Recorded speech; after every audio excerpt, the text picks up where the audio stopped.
आप सभी साइड में थोड़ा सा खड़े हैं, आप सब बीच में आगे बैठ जाएंगे तो अच्छा होगा। उधर गाड़ी के पास भी बहुत सारे भाई खड़े हैं, आप लोग भी इधर आ जाओ सामने। और पंडाल में नहीं बैठ सकते हैं वो जा भी सकते हो, क्योंकि जब हम कहीं पर चले जाते हैं तो अनुशासनहीनता का कामकाज हम नहीं करने देते हैं। और आपके गुजरात में दाहोद इलाके में तो हमने काफी डांट डफकार के परिवर्तन कर दिया है, लेकिन आपके इलाके में थोड़ा सा और परिवर्तन की जरूरत है। और वो पहला परिवर्तन तो ये खाने पर होना चाहिए। गुजरात में जो अटले कार्यक्रम तो वहां है ना, खावानो फेल ई बिल्कुल नहीं साले। हमारे डूंगरपुर में कार्यक्रम हो, बांसवाड़ा में हो, प्रतापगढ़ में हो, उदयपुर में हो, तो पानी पीने और पेशाब के अलावा कोई उधर उधर नहीं जाता। और जब मैं बोलता हूं तो ये भी नहीं होता है, ये आप लोगों ने देखा होगा। तो मेरे कहने का मतलब ये है कि हमको जो काम हम यहाँ करने आए हैं, जो हम लोग बात रखने आए हैं और जो बात हम रख रहे हैं, थोड़ा सा उसको ही हमें प्राथमिकता देनी है। आप लोगों ने हमारा मान सम्मान किया, फूल माला वगैरह। हमारे भीली संस्कृति में जो दुल्हा होता है या दुल्हन होती है उसको ही माला पहनाने का हमारा रिवाज है। अब मेरी शादी तो आज से आपका 20-25 साल पहले हो गई, फिर तुम हमको माला पहना रहे हो, ये गलत बात है। और मैं चाहता नहीं हूं कि हमारे नेता है उनकी दूसरी लाड़ी भी आवे। तो ये थोड़ा सा आपके मजाक टाइप था, क्योंकि ये फूल माला के पीछे अनावश्यक हमारा खर्चा होता है और इसमें एक टाइम जाया होता है। इस बीच में हमारा एक व्यक्ति, एक साथी प्रबोधक बोल सकता है। इसलिए मैंने आपके बीच में ये थोड़ा सा आपका एंटरटेन भी हो जाए, थोड़ा सा आपका माहौल थोड़ा सा डेवलप हो जाए, इसलिए मैंने ऐसा आपके बीच में बात रखा। इसको अन्यथा नहीं लेना है। तो आने वाले समय में इस इलाके में हमारे जितने भी कार्यक्रम होंगे उसमें ये दो चीज आपको ब्रेक करनी है। एक तो खाना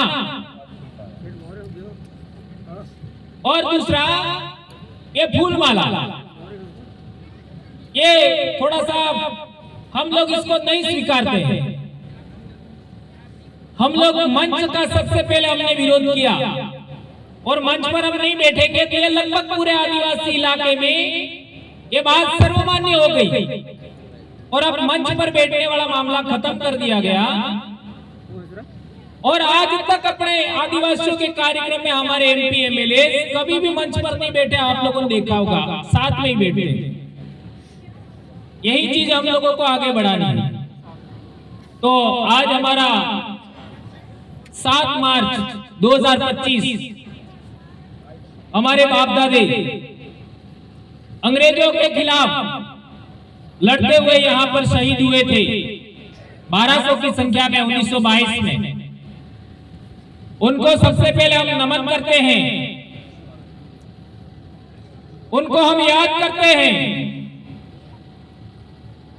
और हम उनके वंशज होकर के उनको श्रद्धांजलि देते हैं।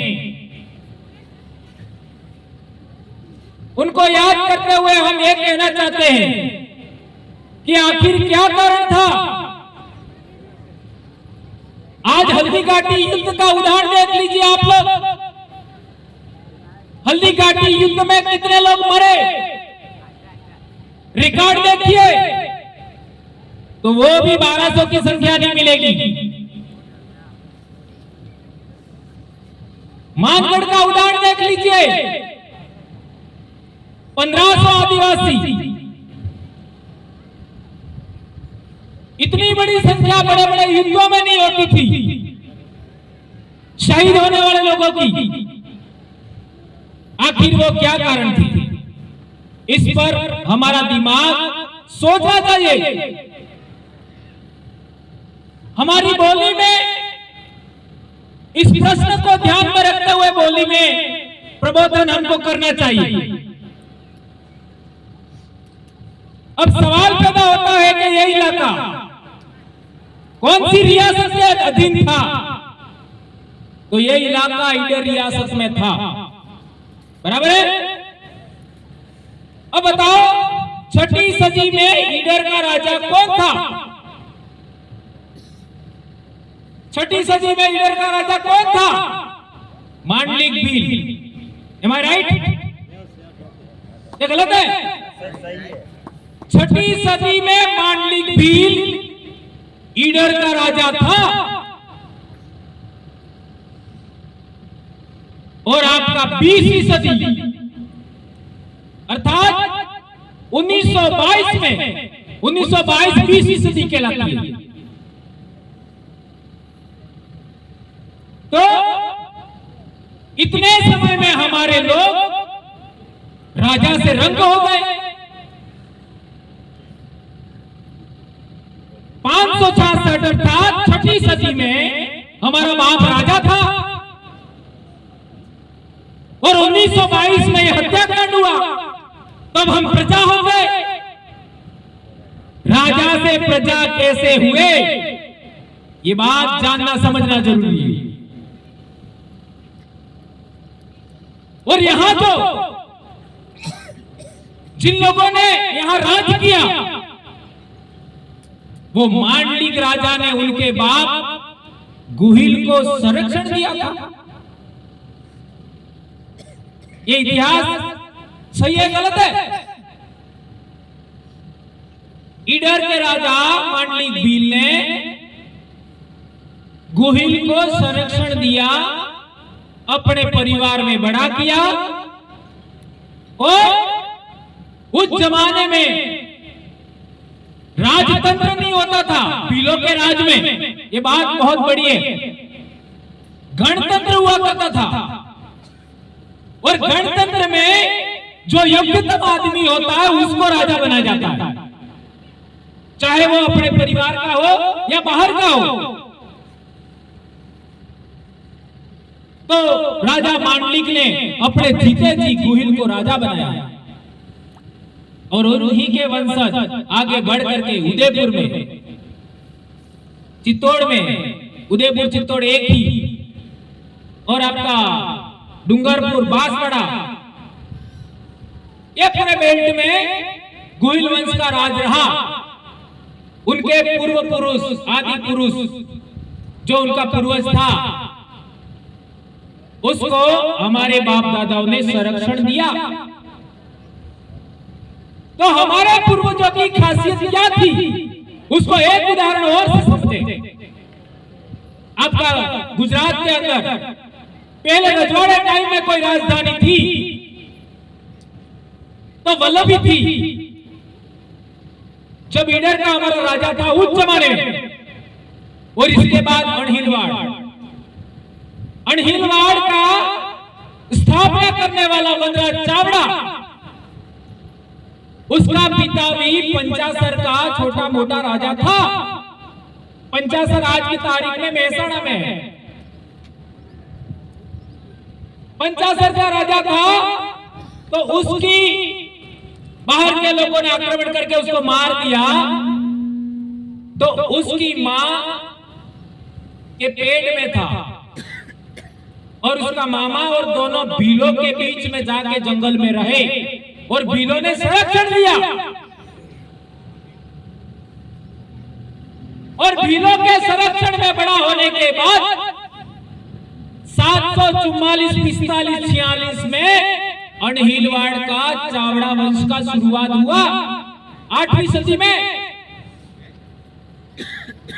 और यही बात है, आप आगे बढ़ाओ, गुहिल वंश का ही 5वीं 6वीं सदी का आपका बप्पा रावल, चित्तौड़ पर उसका राज कायम हुआ।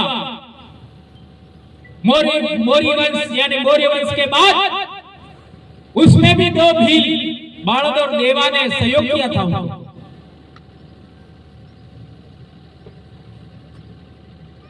तो मेरे कहने का मतलब यह है कि 6वीं सदी से लगा करके 20वीं सदी तक हमारे बाप दादे राजा से प्रजा हो गए।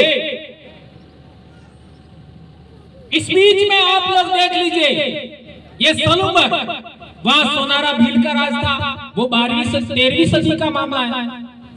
13वीं सदी का हमारा डूंगरपुर का 1282 में डूंगर भील राजा था, वो भी 13वीं सदी का मामला है। बांसवाड़ा में बांसिया भील वाहिया भील था, वो 1500 ईस्वी का मामला है, अर्थात 16वीं सदी का राजा था। और अंतिम भील राजा आपका कुशलगढ़ का था, कुशला भील। इसके पड़ोस में सूत में हमारा भील राजा था, झालोद लीमड़ी में हमारा राजा था, झाबुआ देख लो, अलीराजपुर देख लो। आज आपका नर्मदा जिला है, राजपीपला वहां का राजा हमारा बाप हुआ करता था। इस तरीके से आप चले जाओ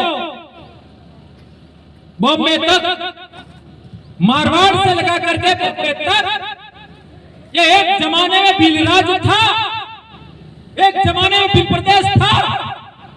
इस वजह से मैंने अभी आदिवासी एकता परिषद में कहा था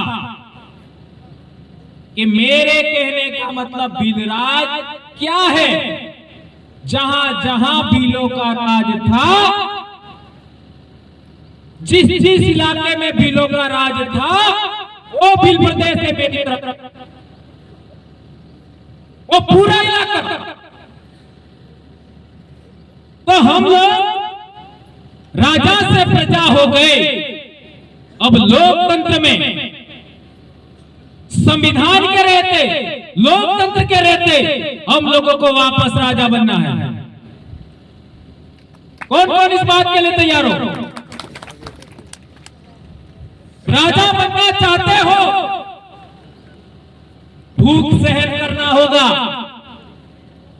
प्यास सहन करनी होगी, नींद सहन करना होगा, धूप सहन करनी होगी, सर्दी सहन करनी होगी।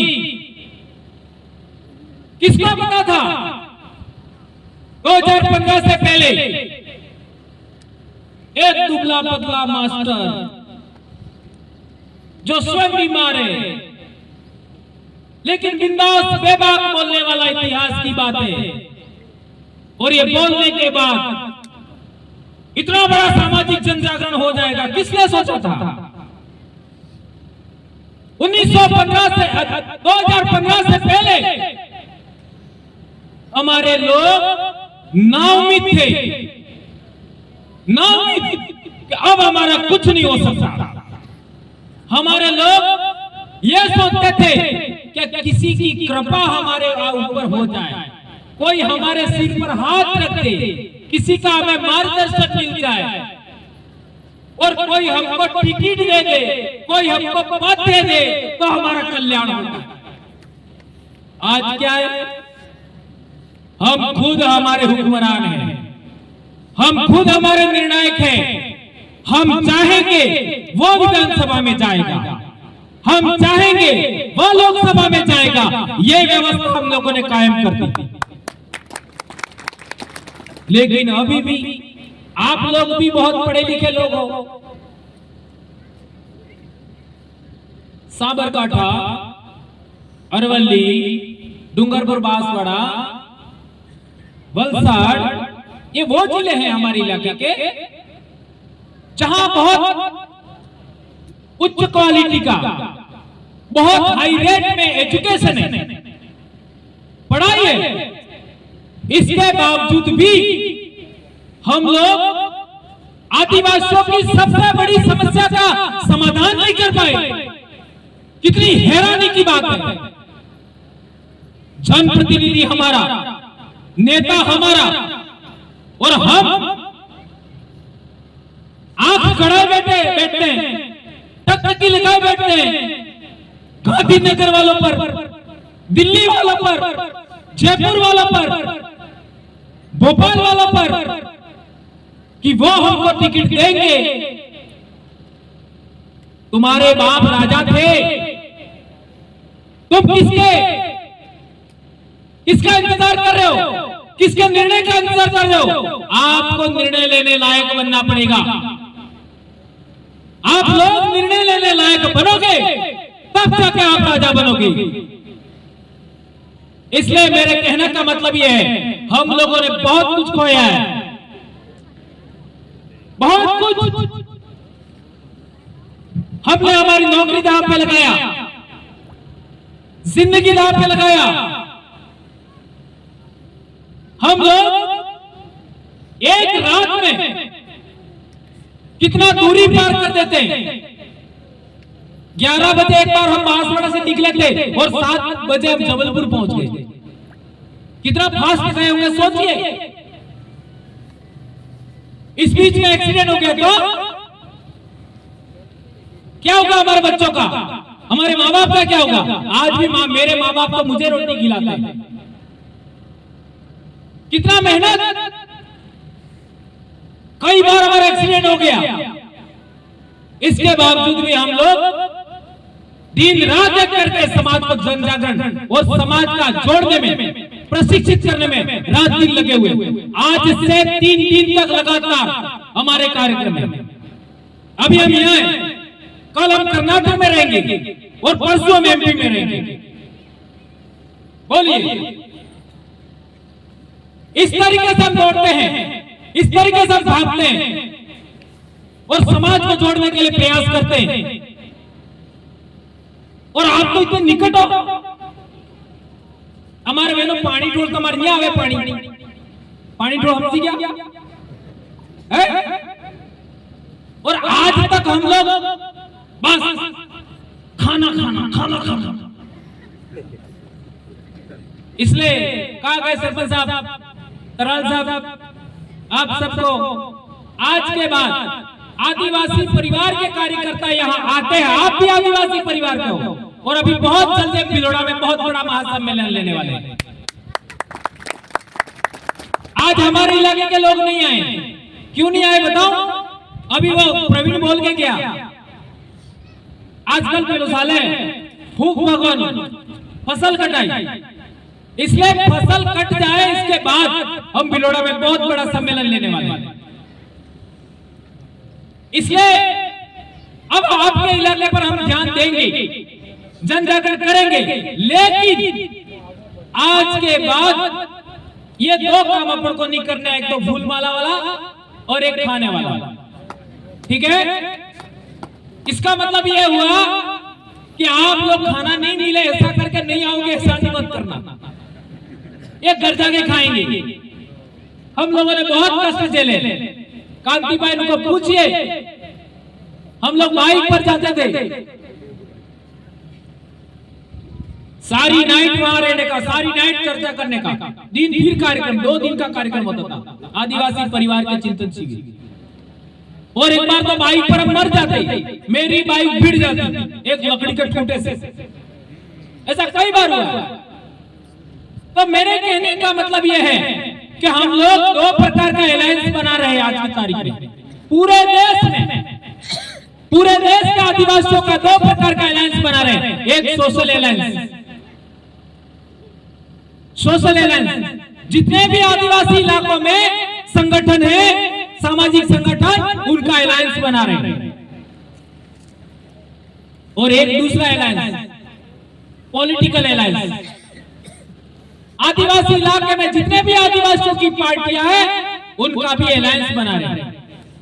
महेश भाई, ये बहुत इंपॉर्टेंट बात है। सभी लोगों का अलायंस बना करके हम एक दूसरे का सम्मान करते हुए, एक दूसरे का टेरिटोरियल आपका पोजीशन है उसको स्वीकार करते हुए हम लोग एक दूसरे का साथ लेके आगे बढ़ेंगे। हम लोगों ने एक व्यवस्था कायम किया है कि हमारे इलाके में जन जागरण कैसे होगा, सामाजिक व्यवस्था कैसी होगी, अनुशासन नियमावली के नियम क्या होंगे, जनप्रतिनिधि सिलेक्शन प्रणाली क्या होगी, उसका विकास किया है, उसको सभी को मानना है तब एलायंस होगा, अन्यथा नहीं होगा। उसको मानना है तभी होगा, ये बहुत इंपॉर्टेंट बात है। तो मैंने आपको एक बहुत इंपॉर्टेंट बात बताई कि आने वाले समय में अपने इलाके में जन जागरण में कौन सी बातें हमको आगे बढ़ाना। तो मैं बता रहा था कि ईडर में हमारा राजा था और ये पाल चितरिया का आंदोलन हुआ, तब तक हम राजा से रंग हो गए। ईडर में हमारा राजा था, पाल चितरिया का आंदोलन, 1200 आदिवासी मारे गए। आबू में भी हमारा राजा था, आबू सिरोही तो बाद में बनाया।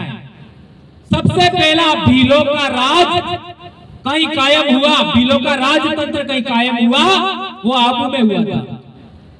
और आबू में हमारा बाप राजा हुआ था। उस इलाके में भी आप देख लीजिए, लिलूड़ी बटली, हमारा मुकेश भाई किधर गया, ये लिलूड़ी बटली में हमारा 800 आदिवासी सेम टाइम 1922 में हमारे बाप दादे मारे गए। उसके बाद आप उदयपुर देख लो, मेवाड़ में हमारा उदा खरड़ी हमारा बाप राजा था, वहां पर भी 1881 में आंदोलन हुआ। इसके बाद जुलेब समझौता हुआ 1881 में, उसमें भी हमारे बाप दादे मारे गए। बांसवाड़ा में हमारा राजा था, मानगढ़ का आंदोलन आप जानते ही हो, 1500 आदिवासी मारे गए। देश आजाद होने से कुछ समय पहले जून 1947 कालीबाई क्लास हुआ शिक्षा के लिए हमारे डूंगरपुर में, केवल पढ़ाई के लिए कालीबाई क्लास हुआ और नानाबाई घाट मारे गए। इतने आंदोलन हमारे बाप दादा ने लड़े, आखिर वो क्या चाहते थे? क्या वो लोग आज जिस तरीके से हम दूसरों के निर्णयों को मानते हैं, दूसरों की अधीनता स्वीकार करते हैं, दूसरों की कही हुई बातों को मानते हैं, क्या हमारे बाप दादे ऐसा चाहते थे? यदि नहीं चाहते थे तो हमारे बाप दादे क्या चाहते थे, उसके बारे में हमको अध्ययन करना होगा, समझना होगा और उसको ध्यान में रखते हुए हमको काम करना चाहिए।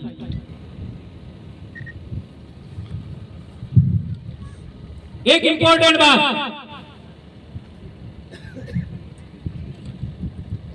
हमारे इलाके में हम लोग देखते हैं हल्दी घाटी का युद्ध हुआ, बहुत इंपॉर्टेंट बात है, याद रखना। ये राजा से रंग कैसे हुए इसमें ये बहुत इंपॉर्टेंट बात है। हल्दी घाटी का युद्ध हुआ तो सबको पता है, देश के एक भी इंसान ऐसा नहीं है जिसको पता नहीं।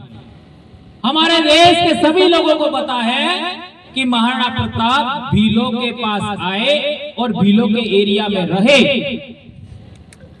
और उनको भीलों ने ताज जिंदगी सहयोग किया, सब जानते हैं।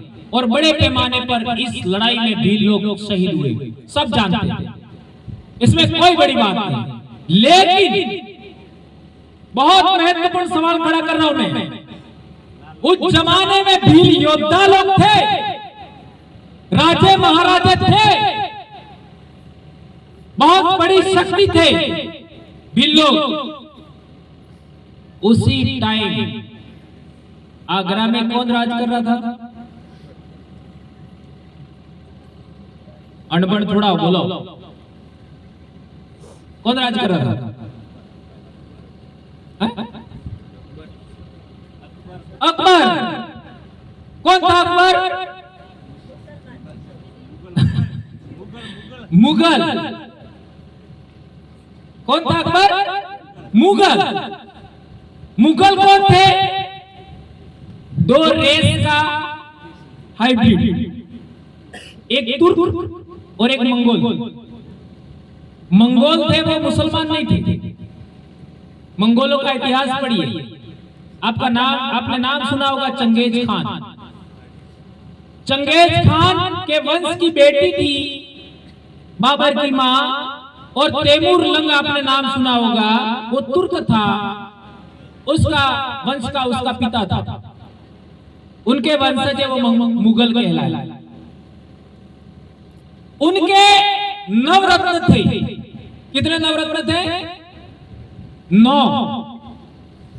उन नवरत्नों में से एक व्यक्ति का नाम आप लोगों ने जरूर सुना होगा, टोडरमल। टोडरमल। और टोडरमल के दोस्त थे तुलसीदास। टोडरमल के दोस्त थे तुलसीदास। कौन से तुलसीदास? रामचरितमानस जिन्होंने लिखा। तो टोडरमल के दोस्त थे, अर्थात अकबर के जमाने में तुलसीदास जी ने रामचरितमानस लिखा। उसके अंदर एक चौपाई के अंदर भीलों को नीच कहा है, भीलों को अधम कहा है, भीलों को अंत्यज कहा है, भीलों को शूद्र कहा है। जब भी राणा प्रताप का साथ दे रहे थे, जब भी राणा प्रताप के साथ मिलकर के आजादी की लड़ाई लड़ रहे थे, तब वो कलम वाले लोग भीलों को नीच कह रहे थे, अधम कह रहे थे, अंत्यज कह रहे थे, शूद्र कह रहे थे। इसके बाद भीलों को क्रमशः आपका पीछे की ओर, पिछड़ेपन की ओर, पतन की ओर लगातार डिमोरलाइज करते हुए, इनमें इंफिनिटिव कॉम्प्लेक्स, हीन भावना विकसित करते हुए पीछे धकेला गया। ये इतिहास हमको जानना समझना चाहिए। उससे पहले भील कभी भी आज की तारीख में जिस तरीके से दीनहीन है, गरीब है, दबे हुए, कुचले हुए, इस तरीके के कभी नहीं थे। कभी भी आज मिलेगा, जाओ ढूंढ लो। हल्दी घाटी के बाद, अर्थात पिछले 500 साल में हमारे बाप दादाओं को पीछे धकेला गया, हमको नीच बनाया गया, अधम जो भी आज ये संबोधन देते हैं वो सब किया गया, यानी हम लोगों को पीछे धकेला गया।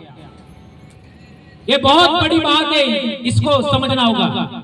तो हम राजा से रंग कैसे बने, उसमें इन कलम वालों का बहुत बड़ा योगदान है। आप लोग ये रामचरितमानस में आप लोग पढ़िएगा, और दूसरे इलाके में तो भीलों को मीणा नहीं बनाया गया। जिस इलाके के भीलों ने राणा प्रताप का साथ दिया पूरी जिंदगी, और मैं तो यहां तक कहना चाहूंगा 1516 में नहीं, 1616 में आपका अकबर से संधि हुआ उनके बेटे का, अमर सिंह का, तब तक भीलों ने उनका साथ दिया, तब तक। और इसके बाद इन्हीं राजाओं से हमारा संघर्ष शुरू होता है। यहां एक बहुत ट्विस्ट है, बहुत इंपॉर्टेंट पॉइंट निकल के आता है कि जब यहां के राजे महाराजाओं ने विरोधियों से समझौता करने की शुरुआत की, तब आजाद कौम भीलों ने राजाओं के विरोध में भी काम किया। ये बात सिद्धांत निकल के आता है। मुगलों के मनसबदार बन गए यहाँ के राजा, मुगलों से समझौता किया, तो भीलों ने मुगलों से समझौता किया, उसको स्वीकार नहीं किया। इस वजह से यहाँ के रजवाड़ों से हमारा टक्कर शुरू हुआ। अंग्रेजों से इन्होंने समझौता किया, हमारे बाप दादा ने उसको स्वीकार नहीं किया। इस वजह से हमारे बाप दादाओं का संघर्ष हुआ, विद्रोह हुए, और उसमें अंग्रेज और रजवाड़ों का संयुक्त शक्ति का हमारे बाप दादा मुकाबला किया। इसमें पाल चितरिया हुआ, उसमें आपका लिलुड़ी बटली हुआ, उसमें मानगढ़ हुआ, उसमें आपका दुलेर का आंदोलन हुआ। ये इतिहास आप बेहतर तरीके समझेंगे, ऐसी मैं आपसे अपेक्षा करता हूं। याद रखिएगा, पहले हम राजे महाराजा थे, कब तक? 16वीं सदी तक। 16वीं सदी के बाद जब हम राणा प्रताप के साथ आजादी का लड़ाई लड़ रहे थे मुगलों के विरोध में, तब जो कलम वाले लोग हैं हमको नीच कह रहे थे, अधम कह रहे थे, अत्यंत कह रहे थे, शूद्र कह रहे थे। उसके बाद हमारा पतन शुरू होता है और मुगलों से संधि करने की वजह से, मुगलों की वंशधारी उन्मूलन लेने की वजह से हमारे बाप दादाओं ने उनका साथ छोड़ा, उनके विरोध में भी विद्रोह किए और इसके बाद इन रजवाड़े वाले लोगों ने अंग्रेजों से भी 1818 में समझौता किया। इस वजह से अंग्रेजों के भी विरोध में हमारे बाप दादे लड़े और दो शक्तियों ने मिलकर के मानगढ़ हत्याकांड किया, दो शक्तियों ने मिलकर के भूला वालोरिया का घटनाक्रम किया, दो शक्तियों ने मिलकर के पाल सितरिया का घटनाक्रम किया। ये इतिहास आप अच्छे तरीके समझेंगे और इसी इतिहास के माध्यम से आप लोग राजा से रंग कैसे हुए, मजदूर कैसे हुए, प्रजा कैसे हुए, गरीब कैसे हुए, जमीन विहीन कैसे हुए, दीनहीन कैसे बने, आप लोग इंफिनिटिव कॉम्प्लेक्स आप में कैसे विकसित हुआ, ये बात आप समझेंगे। ऐसी आशा अपेक्षा करते हुए मैं अपनी बात समाप्त करता हूँ। जय आदिवासी, जय जोहार, जय बिल प्रदेश, अबू आदि सुमरे अबू आराज। जय जोहार का नारा है, भारत देश हमारा है। दो हाथ खड़े करके जय जोहार का नारा है, भारत देश हमारा है। जय जोहार का नारा है, भारत देश हमारा है। जय जोहार का नारा है। धन्यवाद। आभार।